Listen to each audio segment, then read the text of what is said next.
Assalamualaikum warahmatullahi wabarakatuh.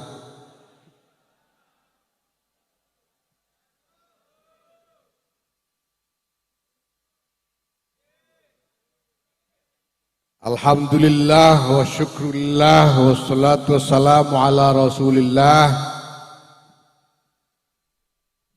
Sayyidina wa maulana Muhammadin ibn Abdullah wa ala alihi wa sahbihi wa mawalah. Amma ba'd, yang saya muliakan para kiai, para alim ulama fi ma'izzukum,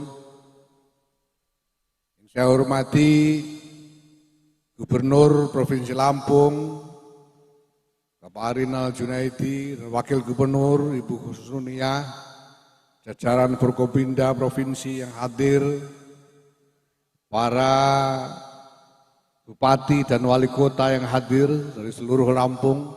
Alhamdulillah. Yang saya hormati jajaran pengurus-pengurus cabang se-Provinsi Lampung, yang saya banggakan jajaran pengurus MWC se-Provinsi Lampung,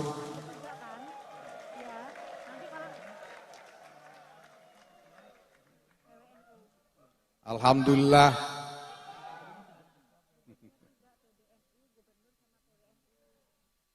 Saya kira sudah sejak awal kita bisa merasakan suasana betapa konferensi wilayah untuk PWNU Lampung saat ini adalah konferensi yang istimewa.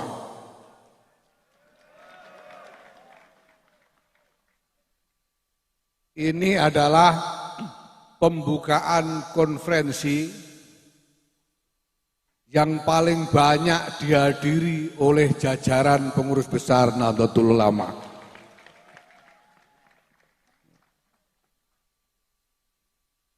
Saya datang bersama-sama dengan tim penuh. Ini tim yang luar biasa, belum pernah seperti ini. Bukan cuma dari Tanfidiyah, tapi juga dari Suriahnya. Ada Rais Suriah, Kiai Abdul Wahid Zamas, ada Khatib, Kiai Muhyiddin Thohir, ada Akwan, Kiai Maksum, Masya Allah, ini Masya Allah. Masih saya bawa juga, bawanya agak serius sekali ini tadi, sampai bawa pesawat pribadi saya ngangkutnya ini. Sekretaris Jenderal Haji Saifullah Yusuf, ini banyak saingannya hari ini karena banyak wali kota yang hadir juga. Karena Sekjen ini juga wali kota Pasuruan. Di sini ada wali kota Bandar Lampung, wali kota Metro, yang jumlah kecamatannya lebih banyak daripada Pasuruan.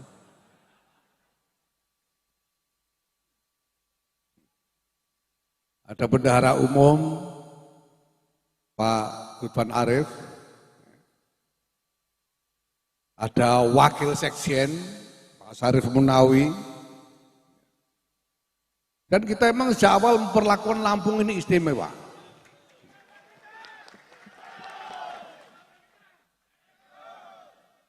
Sampean bisa lihat, cek di sekretariat SK-SK caretaker PWNU di seluruh Indonesia. Tidak ada caretaker sekuat caretaker Lampung ini. Ketua caretakernya saja wakil ketua umum pengurus besar Nahdlatul Ulama, Bapak Amin Said Husni, ini luar biasa. Sekretarisnya wakil sekjen. Tempat-tempat lain ini ya paling-paling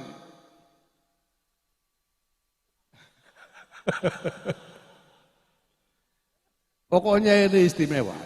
Makanya sejak awal auranya istimewa. Saya sudah kaget-kaget tadi. Begitu datang langsung ada pembagian jaket seragam. Luar biasa ini.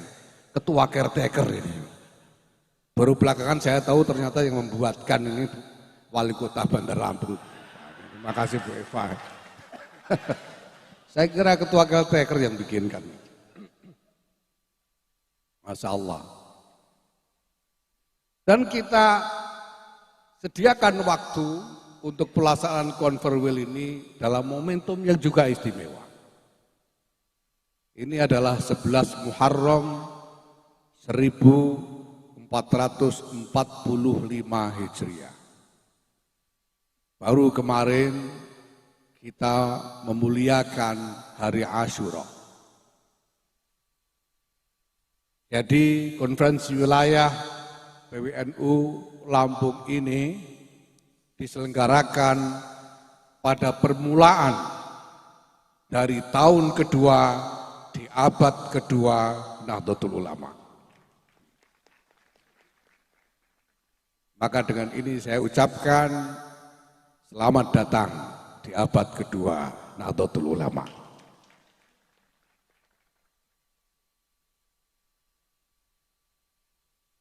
Bapak Ibu yang saya hormati, ini saya harus agak buru-buru ini, karena pada hari ini juga sebetulnya saya bersama Sekjen dipanggil oleh Rais Am untuk menghadap ke Surabaya dan diberi waktu siang ini, harusnya itu zuhur harus sampai di sana. Ini harus, Saudara Sekjen, saya minta tolong bacakan Fatihah untuk Rais Am supaya kita dimaafkan kalau telat nanti.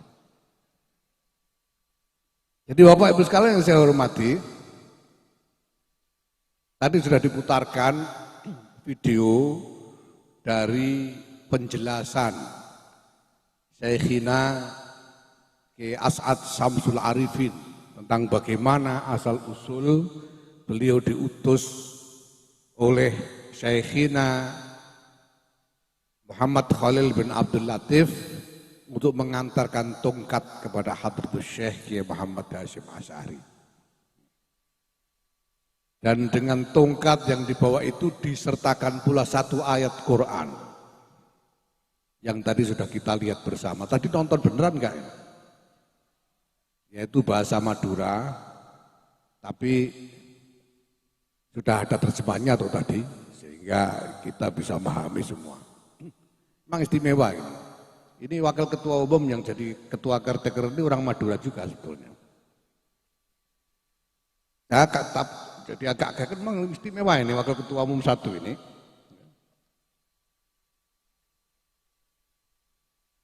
Baru berapa bulan jadi caretaker sudah hafal sejarah NU Lampung, ini luar biasa. Sampai mengalahkan ketua Lampung yang dulu, Bapak Muhammad Rektor Mukri. Tadi yang disebut Pak Gubernur tadi kurang Pak, bukan cuma Pak Mukri, Muhammad Rektor Mukri. Ya, spesialis beliau. Maka tidak heran kalau sekarang ini banyak rektor-rektor yang datang ini karena aura dari Bapak Muhammad Rektor ini.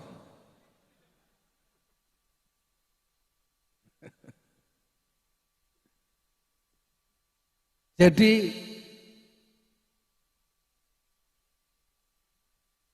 riwayat tongkat itu menggambarkan riwayat datangnya izin dari Syekhina Kiai Muhammad Khalil bin Abdul Latif kepada muridnya Hadratus Syekh Kiai Muhammad Hasyim Asy'ari untuk mendirikan Jam'iyah Nahdlatul Ulama. Nah, izin itu dalam balaghah itu juga bisa bermakna amar. Diizinkan itu bisa berarti diperintahkan. Maka izin untuk mendirikan jam'iyahnya para ulama yang kemudian diberi nama Nahdlatul Ulama ini sebetulnya juga perintah dari Syekhina Kiai Muhammad Khalil kepada muridnya yaitu Hadratus Syekh Kiai Muhammad Hasyim Asy'ari. Dan tamsil dari perintah itu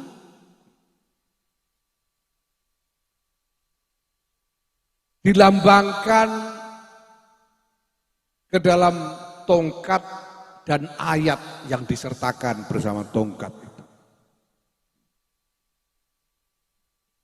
Maka Bapak Ibu sekalian, ayat yang menyertai tongkat itu, makna dari ayat yang disertakan bersama tongkat tadi itu, itulah yang saat ini menjadi pegangan pengurus besar Nahdlatul Ulama di dalam membangun agenda-agenda strategis ke depan. Nahdlatul Ulama ini harus bisa menjadi tongkat. Tongkat yang gunanya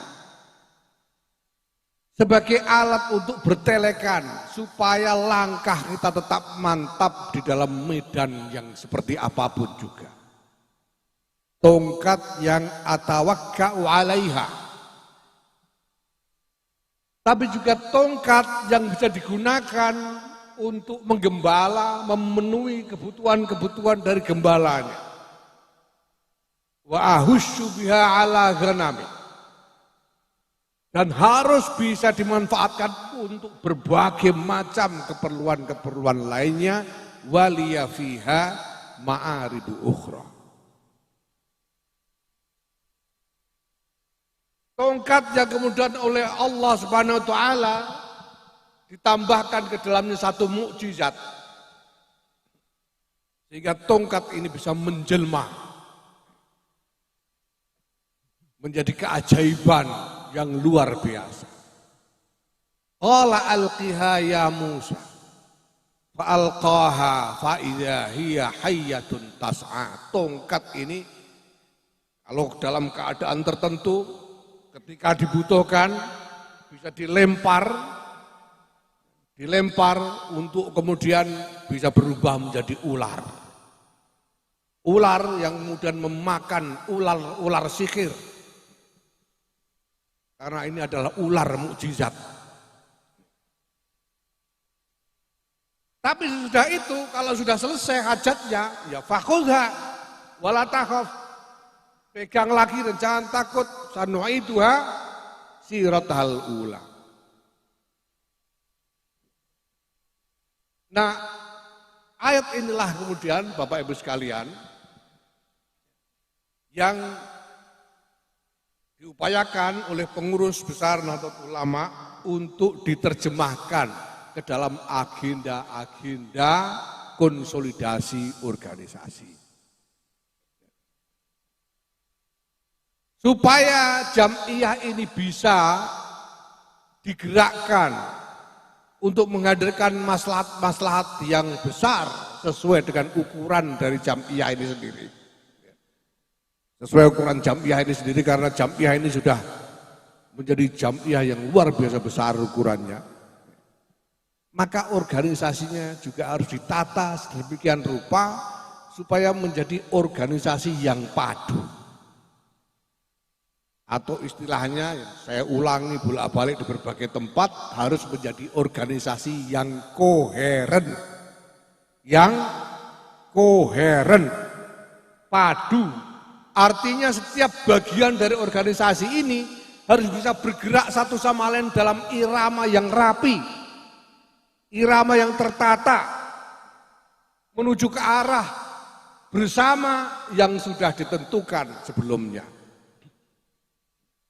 Jangan sampai bagian-bagian organisasi ini bergerak ke sana kemari tanpa terhubung satu sama lain, kacau balau, yang satu tidak tahu urusan yang lain, mencari arah sendiri-sendiri dan lain sebagainya. Ini jangan sampai. Organisasi ini harus menjadi organisasi yang koheren. Karena kalau kita tidak koheren, tidak bisa dipakai untuk telekan, tidak bisa jadi tongkat. Tongkat yang bisa dijadikan telekan itu ya tongkat yang kurang lebih lurus, yang kokoh, kuat. Kalau tongkatnya terlalu bulat, Habis itu keropos lagi, mana mungkin bisa dijadikan untuk telekan. Tongkat itu bisa dijadikan sebagai alat. Jadi ahusyu itu memukul-mukul ujung ranting untuk merontokkan daun-daun muda yang nantinya digunakan untuk makanan bagi gembala. Itu ahusyu biha ala ghanami. Ya kalau tongkatnya bulat, belengkong-belengkong tidak karuan, bagaimana mau dipakai untuk menyengget daun-daun di pepohonan? Tidak mungkin bisa. Di pertama-tama ini harus jadi tongkat yang kokoh betul. Yang bisa digunakan untuk segala macam keperluan. Bisa dijadikan alat untuk memikul. Bisa dijadikan alat untuk macam-macam keperluan. Ini tongkat Nabi Musa yang harus kita wujudkan sifat-sifatnya ke dalam organisasi ini. Maka pertama-tama organisasi ini harus koheren, harus padu. Kalau PBNU-nya A, ranting harus A. Ya.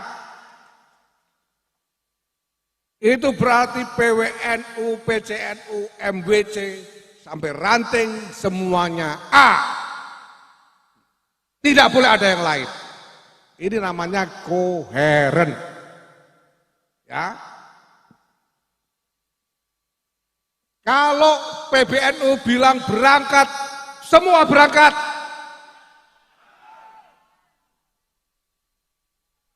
Kalau PBNU bilang berhenti, semua berhenti. Ini namanya koheren.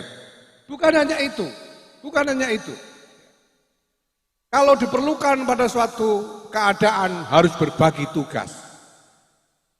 Sebagian harus duduk, sebagian harus berdiri, sebagian harus berjalan, sebagian harus berlari, maka bagian-bagian yang mendapatkan perintah itu harus siap melaksanakan sesuai perintah yang diberikan.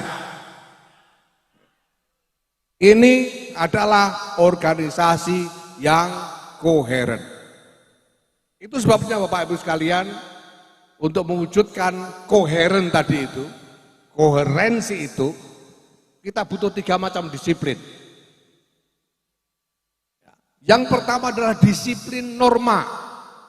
Disiplin norma. Norma itu apa? Norma itu nilai-nilai yang jadi pegangan. Norma itu 2 macam. Ada norma-norma yang tertulis, ada norma yang tidak tertulis. Ada norma-norma yang merupakan aturan-aturan, ada norma yang merupakan adab.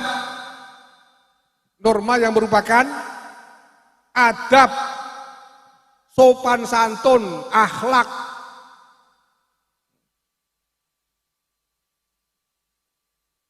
Kalau di dalam berbagai peraturan organisasi yang kita miliki, mulai dari ADART, peraturan perkumpulan sampai peraturan-peraturan PBNU, di situ tertulis macam-macam ketentuan yang harus dijadikan pegangan. Maka mari kita ikuti ketentuan-ketentuan itu.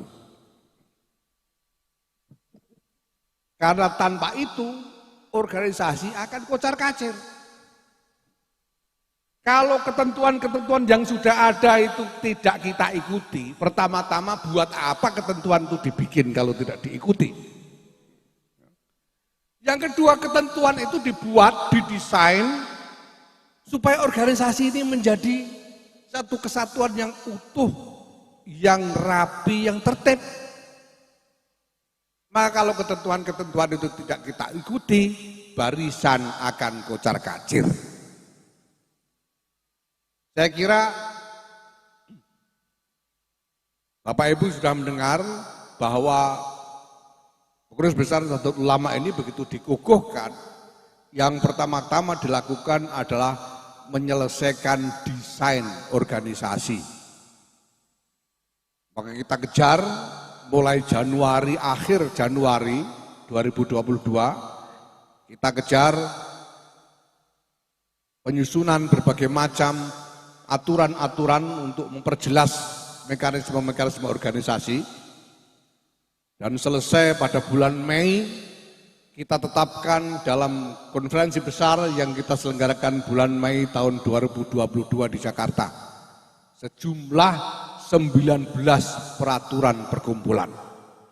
Ini sebagai rancangan dasar organisasi.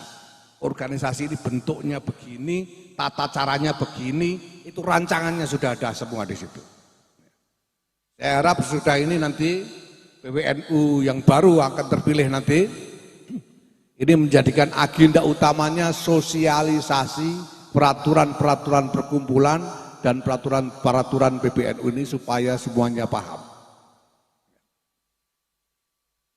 Ini dasarnya. Yang kedua adalah adab. Adab ini tidak tertulis, tapi harus kita ikuti karena Nahdlatul Ulama ini organisasinya ulama. Karena kita kader-kader Nahdlatul Ulama ini santri-santri, santri-santrinya ulama. Tidak patut disebut santri kalau tidak pegang adab.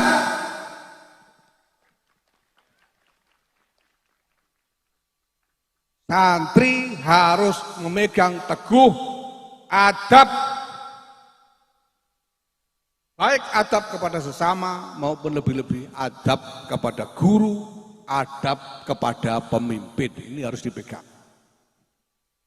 Dalam keadaan apapun, boleh saja kita berbeda pandangan, berbeda pendapat, boleh ada hal-hal yang harus disampaikan sebagai kritik misalnya, tapi semua harus dilakukan dengan adab.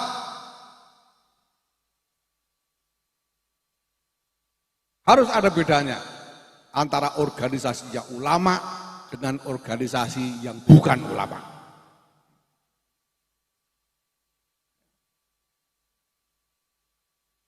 Kalau ada yang katanya santri, bahkan ada yang sudah dipanggil kiai tapi tidak pegang adab, percuma dia mengaji.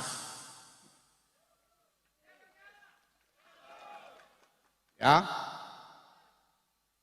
disiplin norma yang pertama. Yang kedua disiplin agenda. Disiplin agenda itu apa? Agenda itu program-program. Kalau program-program agenda itu sudah ditetapkan, jalankan sesuai dengan yang sudah ditetapkan itu. Jangan bikin agenda-agenda sendiri. Jangan bikin program-program sendiri, ini disiplin agenda.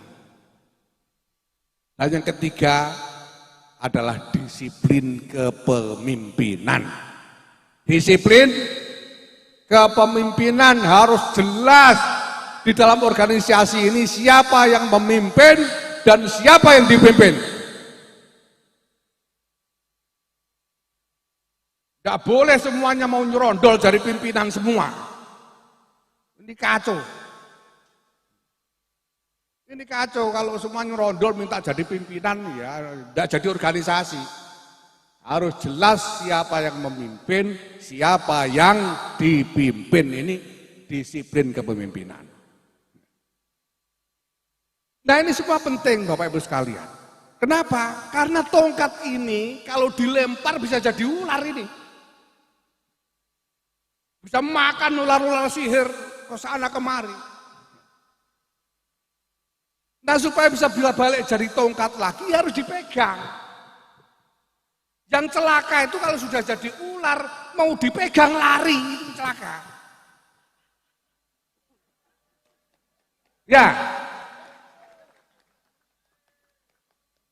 Ini sudah dilempar, sudah dari ular ke sana kemari mau dipegang lagi malah lari. Repot kita ini. Kemarin ada dua bilang, sudah lari kepalanya jadi dua lagi katanya, ada tambah repot lagi kita. Ini tidak boleh terjadi. Itulah sebabnya kita jalan dengan agenda ini untuk menjadikan organisasi ini koheren, supaya kalau sewaktu-waktu nanti Roes Am melempar tongkat ini jadi ular, bisa kita pegang lagi balik jadi tongkat lagi, ularnya tidak lari. Ya. Nah, 3 disiplin tadi membutuhkan syarat-syarat. Syarat-syarat itu pada dasarnya adalah syarat bahwa organisasi ini harus valid. Organisasi ini harus bisa dipertanggungjawabkan. Karena kalau tidak bisa dipertanggungjawabkan, tidak mungkin koheren. Kalau tidak bisa dipertanggungjawabkan keberadaannya, valid itu artinya bisa dipertanggungjawabkan. Kalau tidak bisa dipertanggungjawabkan, bagaimana mau disiplin? Tidak akan bisa berdisiplin. Maka kita harus bangun strategi supaya organisasi ini menjadi valid, bisa dipertanggungjawabkan. Valid itu ada 3 macam wujudnya. Yang pertama adalah validitas personalia, validitas personalia. Artinya kalau ada yang namanya dicatat, kalau ada namanya disebut, orangnya harus ada. Jangan sampai namanya disebut, orangnya tidak ada, itu tidak boleh ada. Tidak boleh, harus ada orangnya. Dan identitasnya harus sesuai dengan apa yang dilaporkan. Ini namanya validitas personalia. Ini personilnya ini harus valid. Kalau dibilang Muhammad Mukri harus ada orangnya. Kalau dibilang rumahnya di Bandar Lampung, harus ada di Bandar Lampung. Ya. Ada tangganya berapa harus bisa dihitung. Rumahnya itu tadi. Ini namanya valid personilnya. Jangan sampai disebut namanya orang yang tidak ada. Katanya Bandar Lampung ternyata orang Jakarta. Ini tidak bisa, namanya tidak valid. Valid personalia. Yang kedua, validitas proses. Proses-proses di dalam organisasi itu harus valid sesuai dengan disiplin norma tadi. Karena semua mekanisme itu sudah ada ketentuan. Maka kalau ada kepengurusan, prosesnya harus valid sesuai dengan ketentuan. Supaya kepengurusannya bisa dipertanggungjawabkan. Kalau tidak sesuai dengan ketentuan ini berarti prosesnya tidak valid. Ya. Dan yang ketiga, validitas administrasi. Nah ini yang memang paling sulit di NU selama ini. Validitas administrasi. Semua yang menyangkut personalia, menyangkut proses-proses, tata cara dan sebagainya ini harus dicatat dan diadministrasikan dengan baik sesuai ketentuan. Ya. Ini 3 validitas ini. Itulah sebabnya Bapak Ibu sekalian, sekarang ini pengurus besar Nahdlatul Ulama menjalankan agenda verifikasi dan validasi MBC dan ranting-ranting. Supaya apa? Supaya semuanya valid. Nah, jenengan jangan lalu merasa katakanlah terancam oleh verifikasi dan validasi. Ini bukan soal ancam mengancam. Ini soal memperbaiki validitas organisasi. Ya, saya mendapatkan laporan bahwa MBC di Lampung ini sebagian besar masih belum valid. Jangan khawatir, sesudah ini akan divalidasi. Artinya PBNU akan membantu MBC-MBC ini supaya semuanya memiliki identitas dan postur organisasi yang valid. Ya. Ini penting sekali Bapak Ibu, penting sekali.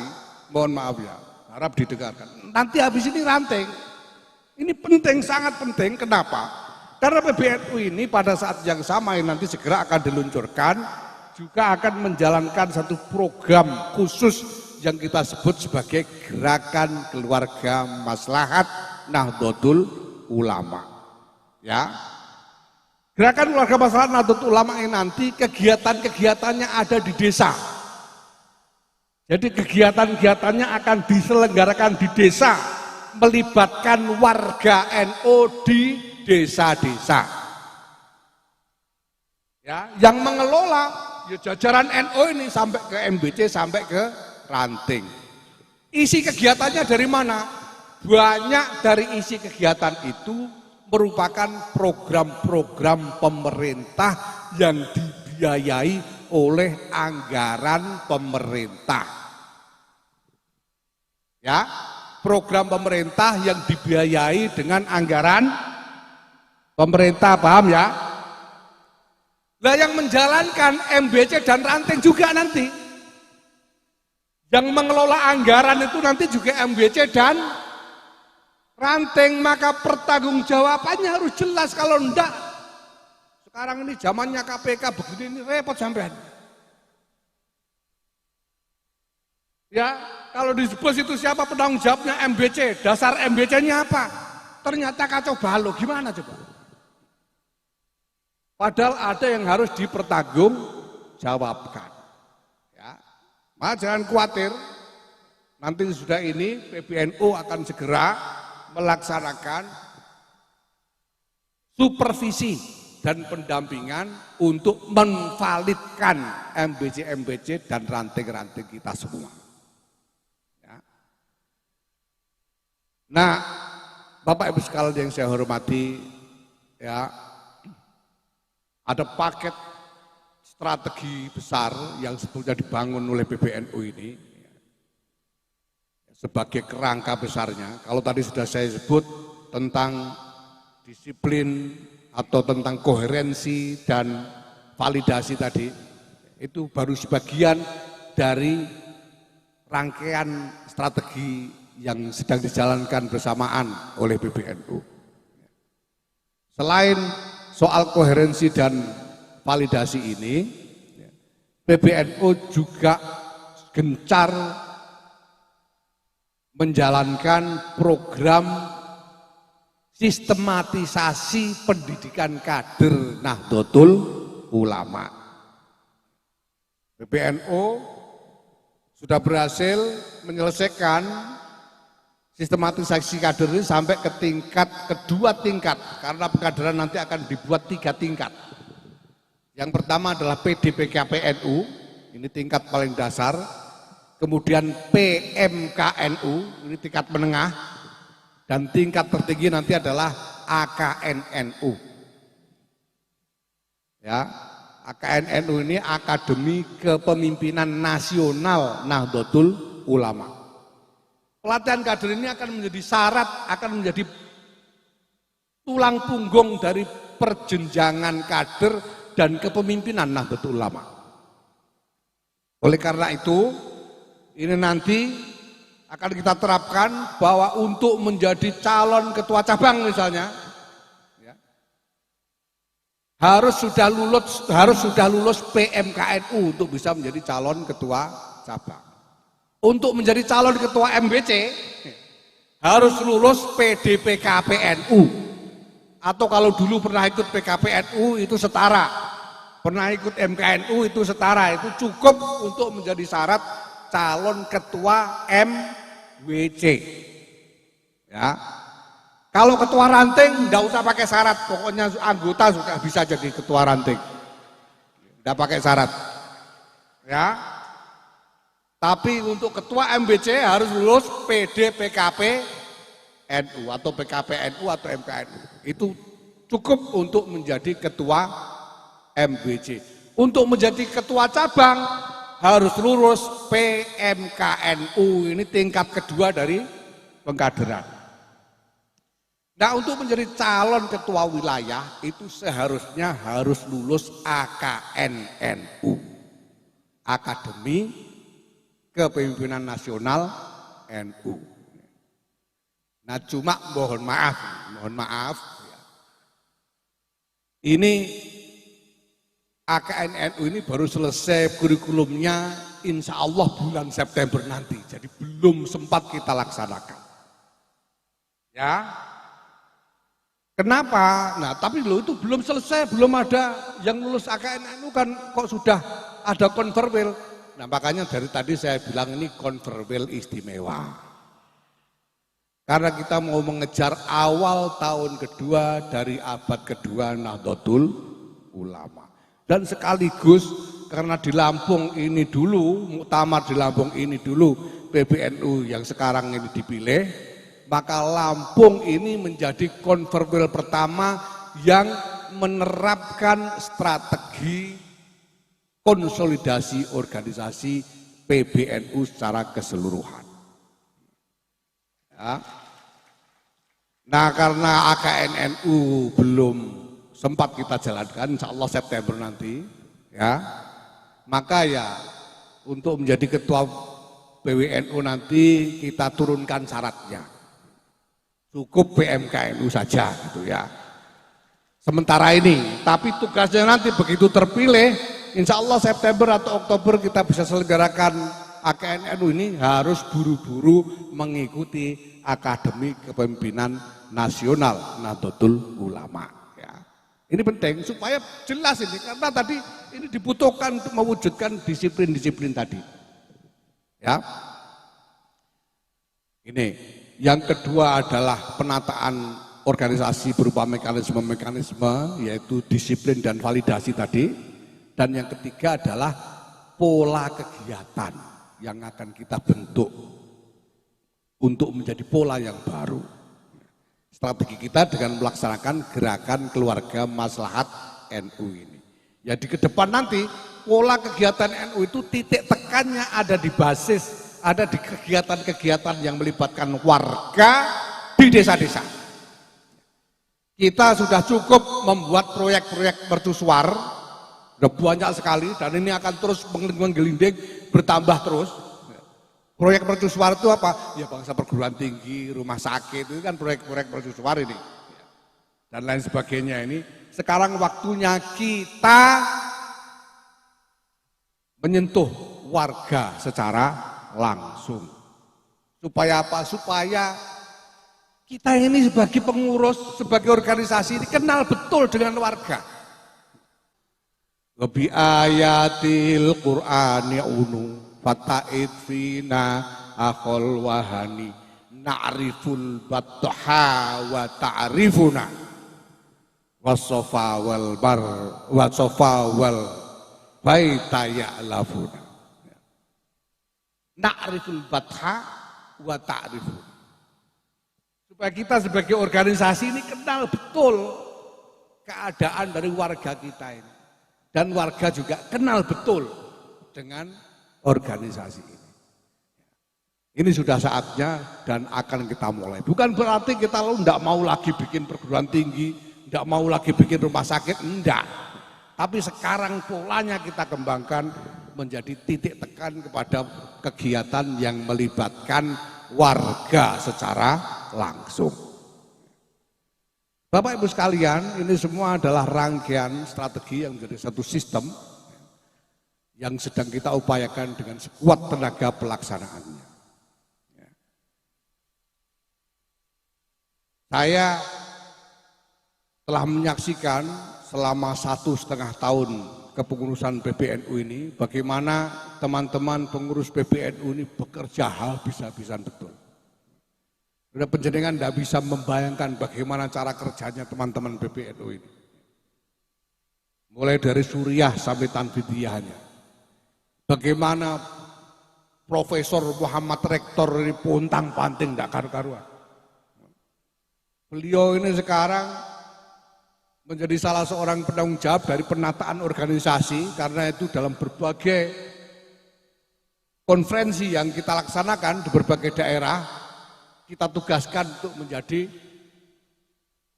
penanggung jawab proses konferensi-konferensi itu. Ini Pak Muhammad Rektor.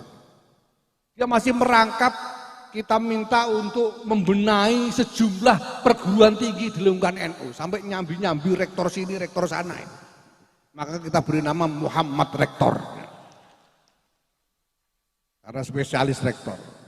Bagaimana Wakil Ketua Umum Pak Amin Said Rusdi ini, yang dia harus mengkurasi berbagai macam kerjasama dengan hampir semua kementerian, menjabarkannya menjadi program-program konkret dan seterusnya, masih kita suruh jadi caretaker Lampung coba. Ini jungkir balik setengah mati teman-teman. Ya saya sendiri seperti kita lihat nanti ya, saya ini harus datang pakai pesawat jet pribadi hari ini. Ini karena terpaksa. Terpaksa karena kalau pakai saat komersial nggak nututi. Karena memang pekerjaan begitu banyak dan teman-teman bekerja dengan komitmen, dengan dedikasi habis-habisan. Dan hari ini saya merasa sangat berbesar hati dan bangga sekali bahwa di Lampung ini bukan hanya PCNU-PCNU-nya, tapi MBC-MBC-NU semuanya bersemangat untuk mengusung agenda-agenda NU untuk memperjuangkan masa depan yang lebih baik bagi kita bersama insya Allah. Dari Jakarta terbang ke Lampung, dari Lampung ke Surabaya. Ya memang mau suatu Islam ini nanti ya. Wallahul muwaffiq ila aqwamit thoriq. Assalamualaikum warahmatullahi wabarakatuh.